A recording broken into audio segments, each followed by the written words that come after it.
Hi guys, welcome to my channel. Wendy here. If you're new here, please subscribe. If you're a returning subscriber, thank you for watching. So my channel is all about fragrance, so if you're interested in fragrance, then please subscribe.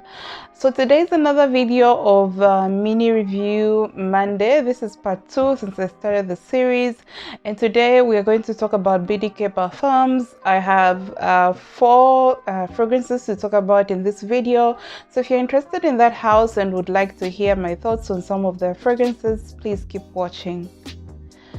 So I'm going to talk about the 4 fragrances in order of how much I liked them. So I'll start with my favorite, going all the way to my least favorite in this list.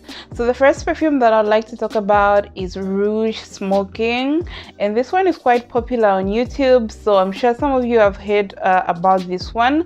So this is the sample. It's these are actual samples from the house, and I have worn it I think twice. So what I'm remaining with is something equal to 1 wear. So Rouge Smoking is a sweet, fruity perfume to me. The first thing that caught my nose about this perfume is that it's got a very realistic cherry note in there.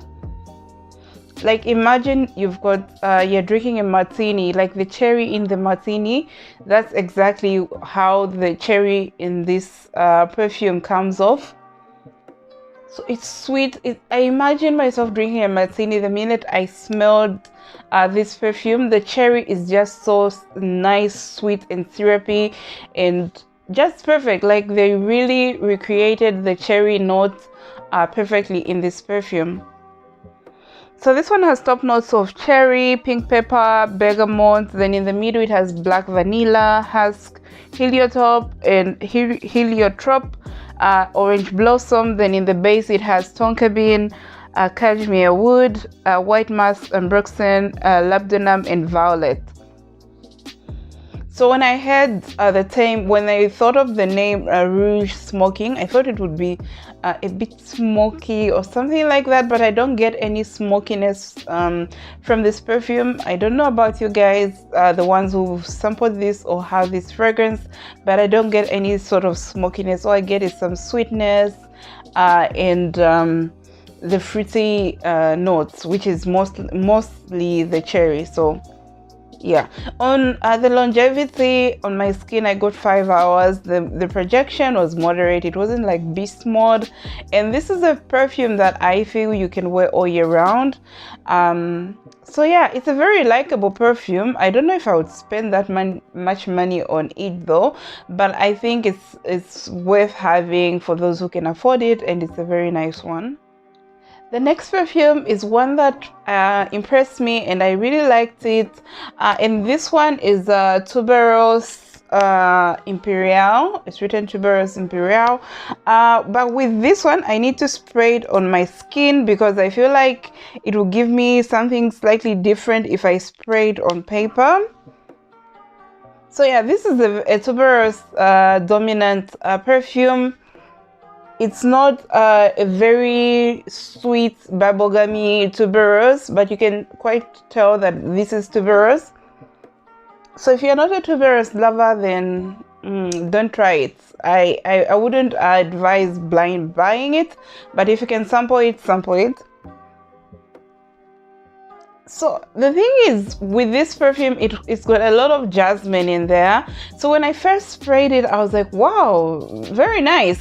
I have other the only other tuberose perfume that I have, heavily tuberose dominant perfume that I have, is Kim Kardashian, and that one is sweeter. It's more bubblegummy. It's more easily likable. This one is for the tuberose lover. It's I would say clean tuberose, refined, quite refined as well. It's got some slight sweetness as well, but the Kim Kardashian is sweeter if you've smelled that one. Now the thing is this: the minute I sprayed it on my skin, I really like it and I am so in love with it. But like 15 minutes in, after I've sprayed it, when it starts drying down on my skin, it becomes animalic. like really animalic, to a point where I started wondering like, what is that? And I wore it when going for work, and it just became so animalic on my skin. And it's definitely because of the jasmine, because this one has a lot of jasmine in it. So let me read out the notes for you guys. It's got top notes of geranium, rose bay, willow herb. Then in the middle it has Indian tuberose, ylang ylang, jasmine sambac, Egyptian jasmine and iris. Then in the base it has Madagascar vanilla, benzoin, sandalwood, cashmeran, incense, Singapore patchouli, and a cypress. So the jasmine is also there, like very dominant. Yeah, at this point I'm starting to get the animalic notes. Yeah, I had sprayed it here on my skin like 10 minutes before I filmed this video, because I really wanted to get that animalic note so that I can describe it so well to you guys. Yeah, it's very animalic, a bit similar to like the jasmine in Alien, but slightly different as well. I think it's because of the other notes that come in. This one is slightly sweet, unlike Alien. To me, Alien is not sweet, but this one, yeah. So if it's got very good performance as well. 7 hours plus, I could smell it all throughout the day, and because I could smell it on myself, and I'm very sure other people could smell it as well, I would say this is an all year round scent. If you really like tuberose, you like an indolic jasmine, you don't mind this tint of animalic notes, and the animalic notes might not come out on your skin, but on mine I get that animalic jasmine. So if you like tuberose, jasmine, a bit of sweetness, and like white flowers in general, then you should try Tubereuse Imperial. And that's the second one. The third perfume is, I hope I won't butcher the name, is Bouquet De Hongrie, and this is a floral perfume. So the thing is, the minute you spray this perfume, you know quite outright it's a floral perfume. So it's got some slight sweetness, some fruitiness as well. Just from the top you get some sweetness and some fruitiness, then it becomes really floral. Then you get this twist. Like, I've noticed that a lot of niche fragrances are adding amber to their fragrances, and because a lot of them are having that similar structure, like a fruity opening, then the flowers in the heart with a lot of amber at the base, they are starting to smell very similar. I don't know about you guys, but they're starting to smell very similar to me. Yeah, so the middle is predominantly floral. Let me read the notes for you guys. So we've got pear in the top, strawberry, cassis. Then in the middle we've got Turkish rose, jasmine sambac, and Laurenox. I don't know how you say it. Then in the base we have musk, amber, cedar, and yeah, so that's that. So it's a very inoffensive perfume, very likable because of the sweetness and the floral notes.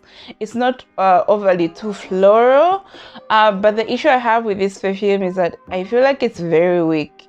I wore this even this morning, and it just 2 hours in, it became a skin scent. I could barely smell it. Even when I put my wrist to my nose where the perfume was, I could barely smell it, and I had sprayed it all over my skin. So that's the one thing I think is the downside of this perfume to me. It's the performance is not so good, and I would say the projection as well is not much. So projection, longevity, moderate, weak to moderate in my opinion, but you guys know that I really like very good performing fragrances, so this one is weak to moderate to me. Then I would say you can wear it all year round if you don't mind perfumes that don't perform as much and you've got the money. Then I would say you should even try this. This could easily become a signature scent with a type of perfume. So that's the third one. So not all perfumes from this brand have weak performance, like this one, which is Oud Abramad. So Oud Abramad has very good performance. I've worn this before, and I'm so glad I wore it indoors, because to me, this is a more masculine perfume. I know they market it towards men and women. Yeah, very woody. This is a heavily woody perfume with a lot of oud. Like, I can't imagine a woman easily wearing this perfume. I find it very masculine, but to each their own. Wear what you will, it's a free world. So yeah, the top notes of this one are saffron and ginger. Then in the middle we have agarwood, which is oud. We have incense, then gaiac wood, labdanum, patchouli, castoreum, and ambroxan.